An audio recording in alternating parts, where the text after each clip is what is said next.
गजू दामिनीच्या रूममध्ये येत म्हणतो, ताई तू रूममध्ये शांत कशी बसू शकतेस? प्रतापने खाली तुला सांगितलं आहे ना, तू त्याच्या तात्पुरत्या झालेल्या बायकोला काम सांगू शकतेस. मग एवढी चांगली संधी चालून आले तुझ्याजवळ आणि तू अशी ती वाया जाऊ देणार आहेस का?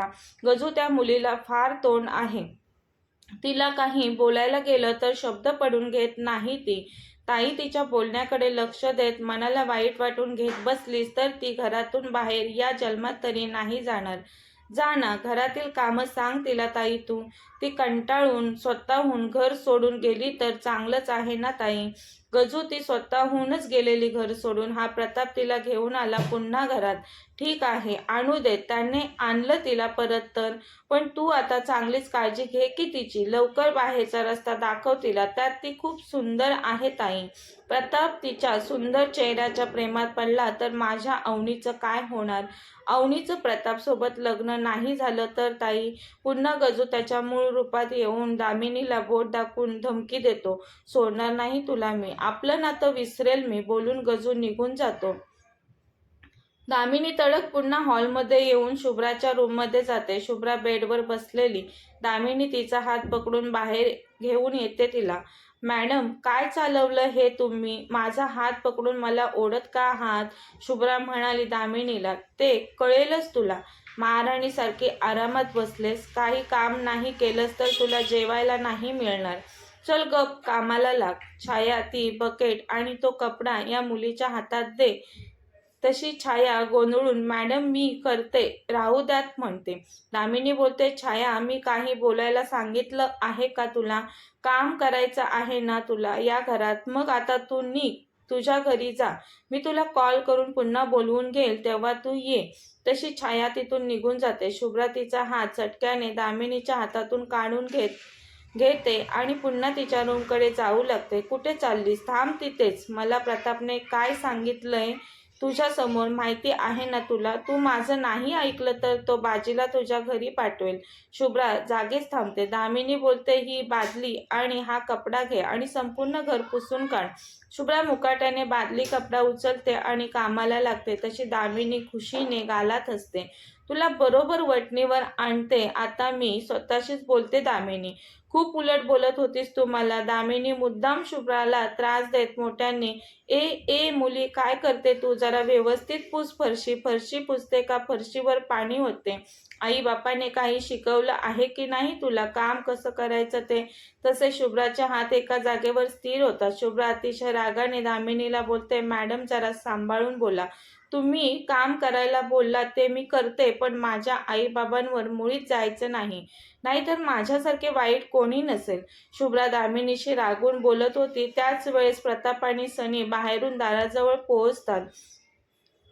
काय चाललंय मॅडम तुमचं? तुम्हाला खूप माज आहे तुमच्या श्रीमंतीचा. या श्रीमंतीच्या जोरावर तुम्ही मला ब्लॅकमेल करून त्रास देत आहात.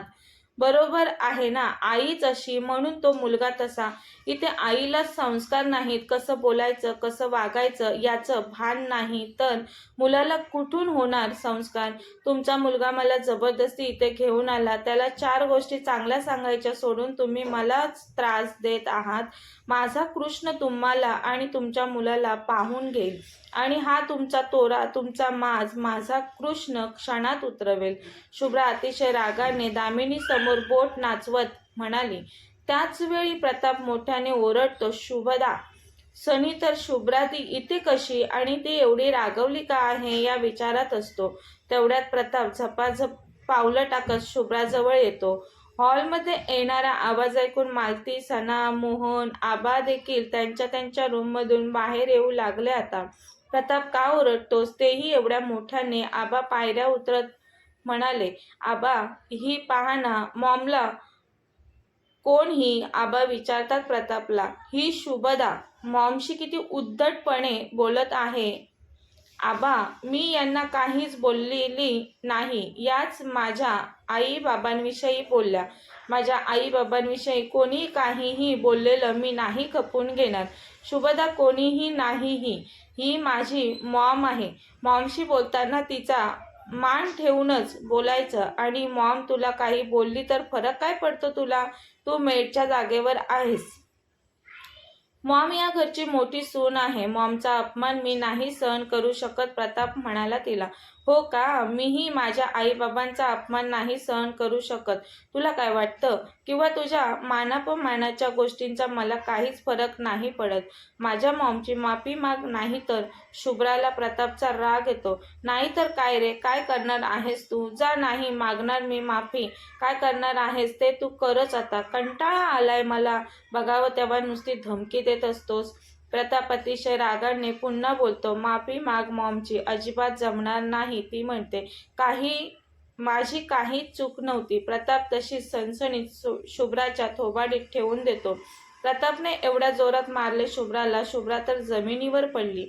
मालती ओरडते. प्रताप. आबा, मोहन, सनी आणि सना सर्वच रागाने पाहत होते प्रतापकडे. गजू आणि अवनी एकमेकांकडे पाहून आनंद घेत होते. दामिनीला मनोमन खूप आनंद झालेला. तिला तर हेच व्हायला हवं होतं. उठ बाळा, उठ. मालती शुभ्राच्या हनुवटीला पकडून तिचा चेहरा हातात धरत पाहत म्हणते, खूप लागलंय तुला. तशी शुभ्रा रडत काकी म्हणत मालतीच्या मिठी चिरते. प्रताप. असा हात उचलतं का कोणी स्वतःच्या बायकोवर? मालती ओरडते प्रतापवर. प्रताप तिथून रागाने निघून जातो. आबा, मोहन यांना वाईट वाटत होतं शुभ्राचं, पण ते काही न बोलता, तिथे न थांबता निघून गेले. दामिनी शुभ्राजवळ येत म्हणाली, इथून पुढे लक्षात ठेवायचं, जास्त तोंड चालवायचं नाही, नाहीतर असेच हाल होतील तुझे आणि माझ्या तर तोंडाला यापुढे चुकूनही लागू नकोस. शुभ्राला सुनावून दामिनी गेली. दामिनीच्या मागे गजू आणि अवनी गेली. शुभ्रा, भाईचा मला खूप राग आलाय.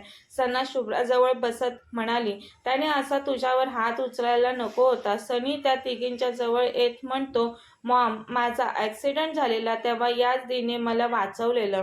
आज माझा श्वास चालू आहे, मी जिवंत आहे, चालू फिरू शकतो, ते फक्त या दीमुळेच मॉम. ही दी मला हॉस्पिटलमध्ये घेऊन गेली नसती तेव्हा तर मी आता तुमच्या समोर जिवंत नसतो. ते ऐकून मालतीचं हृदय शुभ्रासाठी घहीवरून आलं. तसं शुभ्राने सनीकडे पाहिलं. सनी म्हणाला, शुभ्रा दी, तुझं हसू, तुझा निरागसपणा भाईने हिरावून घेतला तुझ्यापासून. तुला मारलंच कसं त्याने आज? तू इथे कशी दी? मालती सनीला प्रतापने शुभ्रासोबत काय केलं ते सर्व सांगते सनीला. काय भाई बिझनेससाठी या थराला पोहोचला?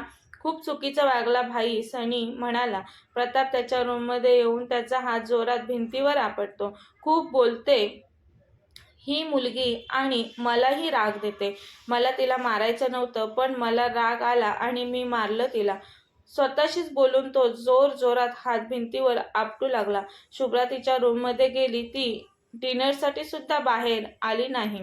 आबा म्हणाले, सना जा, तुझ्या वहिनीला जेवायला घेऊन ये आता. दामिनी आबांकडे पाहत मनातल्या मनात म्हणाल्या, या म्हाताऱ्याला लई चुचका पडलाय त्या पोरीचा. ती जेवली नाही तर याच्या घशाखाली घास उतरणार नाही वाटतं. शुभ्रा, दरवाजा उघड. सना मोठ्याने आवाज देते. तसा प्रताप, ही सना शुभ्रा का म्हणते हिला? तिचं नाव तर शुभदा आहे ना? माझ्या लक्षात आहे, मी बरोबर वाचलं होतं, तिचं नाव शुभदा आहे. तेवढ्यात शुभ्रा दरवाजा उघडते. सना बोलते, सर्व जेवायचे थांबलेत. शुभ्रा, चल लवकर जेवायला.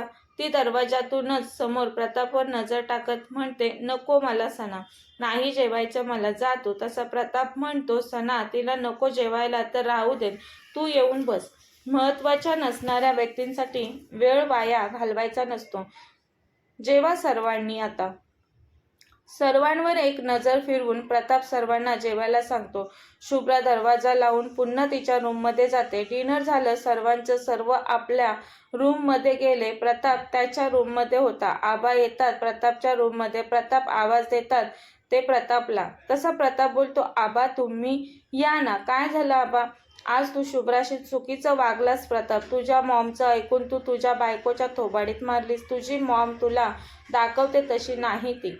आबा, मॉमविषयी नाही काहीच ऐकून घेणार मी. सॉरी आबा. मॉमविषयी काही बोलायचं असेल तर मला नाही बोलायचं तुमच्याशी. बरं, तुझ्या मॉमचा विषय नको आता. मला शुभ्राविषयी बोलायचं आहे तुझ्याशी.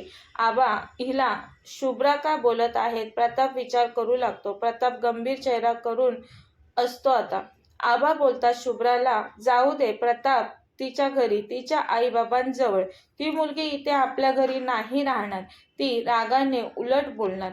जशी तुझ्या मॉमला आज बोलली तशी पुन्हा बोलेल ती.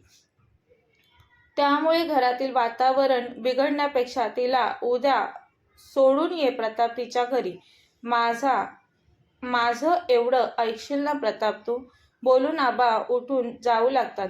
तसा प्रताप बोलतो, सॉरी आबा, पण तुमचं नाही ऐकू शकत मी. तिला नाही सोडणार मी तिच्या घरी. प्रताप आबांना असं बोलतो कारण तिचे आई वडील घरी नसतात. कुठे सोडणार होता तो एकटीला? त्या दामोदरच्या जबड्यात सोडायचं नव्हतं त्याला तिला. तसं नव्हता करणार तो.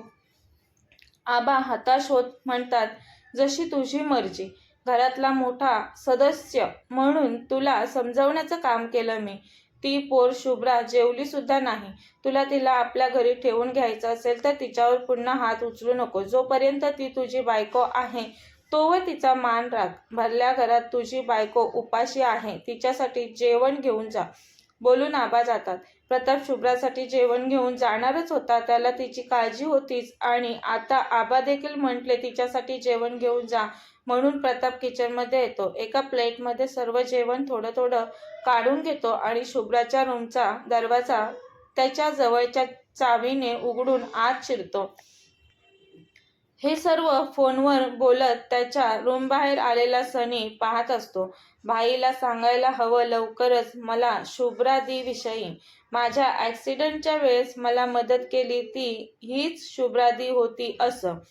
प्रताप रूममध्ये आत येताच तिच्या रडण्याचा आवाज त्याच्या कानावर पडतो. मुसमुसत ती स्वतःशीच बोलत होती, आई बाबा तुमचा अपमान कोणी केला तर तो मी नाही सहन करू शकत. आई बाबा त्या निर्दयी माणसाने मारलं तुमच्या शुभ्राला असं बोलून पुन्हा मुसमुसत, बाबा तुम्ही कधी बोटही नाही लावलं मला आणि हा निर्दयी माणूस माझ्याशी खूप क्रूरतेने वागतो. तुमची खूप आठवण येते मला. नाही सहन होत हे असं जगणं मला. बाबा तुमच्या शुभ्राने तुम्हाला शपथ घातली पेपर्सवर सही नका करू म्हणून रागावले असाल तुम्ही. बाबा तुम्ही रागावलात तरी चालेल मला, पण आता तुम्ही दोघेही माझ्याजवळ हवे होतात. बाबा तुमच्या मांडीवर डोकं ठेवून आरामात झोपली असती मी. आईच्या कुशीत शिरली असती. आईनी मायेने माझ्या डोक्यावरून हात फिरवला असता. पण आपल्या आयुष्यात हा निर्दयी माणूस वादळासारखा आला आणि त्या वादळात त्याने आपली ताटातूट केली. त्याने आपलं छोटं कुटुंब विस्कटलं बाबा. बोलून ती जास्त मोठ्याने हुंदके देऊन रडू लागली. शुभ्रा तो पुटपुटला. म्हणाला ही स्वतःला शुभ्रा म्हणून घेत आहे. आता तो तिच्याजवळ जाऊ लागला. तोही तिला शुभ्रा आवाज देतो. त्याचा आवाज ऐकताच ती ताडकन उठून बसते. तू आत कसा आलास ती विचारते त्याला, पण तो फक्त तिच्या हिरमुसलेल्या चेहऱ्याकडे पाहत राहतो. रडून रडून डोळे लाल झालेले तिचे. काय विचारते मी तुला, तू आत कसा आलास ती मोठ्याने त्याच्यासमोर स्वतःला खंबीर दाखवत ओरडली त्याच्यावर. हे माझं घर आहे. माझ्याच घरात मला प्रश्न नको करू. जेवण आणलंय तुझ्यासाठी, खाऊन घे. तो अतिशय शांततेत म्हणाला तिला. नको मला जेवण ती म्हणाली. मला नाही ऐकण्याची सवय नाही तो म्हणाला तिला. मलाही कोणाचीही मनमानी मान्य नाही ती म्हणाली. तुला सरळ बोलताच येत नाही का तो म्हणाला. तुला सरळ वागता येतं का ती म्हणाली. मगाशी म्हणाला होतास ना महत्वाची नाही मी, मग आता कशाला आला जेवण घेऊन? जा इथून निघून. तसंही मला भूक नाही आणि तू जेवण आणलं म्हणून मी ते खाणारही नाही. घेऊन जा, मला झोप येत आहे. झोपू दे मला ती म्हणाली आणि झोपली सुद्धा बेडवर लगेच.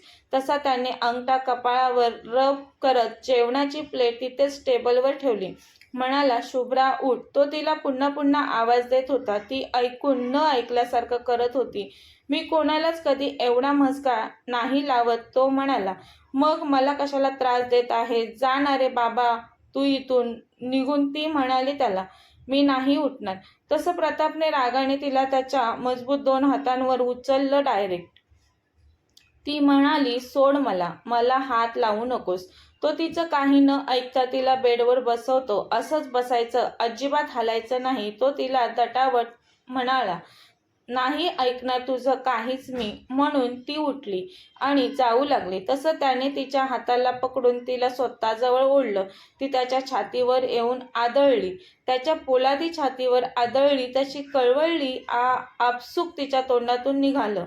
ती त्याच्यापासून बाजूला होत असते तर तो तिला पकडतो. ती त्याच्याकडे अतिशय रागाने पाहत होती. तो बोलतो, जेव शांततेत, त्यानंतर मी निघून जाईल. नाही म्हटलं मी. ऐकायला येत नाही का तुला? ती म्हणाली. तो तिचे केस जोरात पकडतो आता. तसा तिचा चेहरा थोडा वर होतो. सोड माझे केस. खूप दुखतंय मला. ती बोलत असते. तसा प्रताप तिच्या तोंडात पटकन एक घास भरवतो. ती त्याच्याकडे रागाने पाहत तोंडातला घास थुंकणारच असते तर प्रताप बोलतो, नाही, अन्नाचा अपमान नाही करायचा. मी सर्व काही खपून घेईल पण अन्नाचा अपमान नाही. खा लवकर. बोलत दुसरा घास तिच्या तोंडात भरवतो तिला तो. नको भरवू मला, सोड मला, बोलत असते तर तो तिचं काही न ऐकता एकामागून एक घास तिला भरवत सगळं जेवण तिला भरवतो. त्यानंतर तो तिचे केस सोडतो. ही पद्धत झाली का एखाद्याशी वागण्याची? समोरचा सहजासहजी ऐकत नसेल तर तोंड दाबून बुक्क्यांचा मार द्यावा लागतो. त्याशिवाय तुझ्यासारखे लोक सुधारत नाहीत. बोलून प्रताप जातो. शुभ्रा हतबल होऊन त्याच्याकडे नुसती पाहत राहते. तो त्याला हवी तशी मनमानी करत होता तिच्यावर आणि ती काहीच करू शकत नव्हती त्याचं.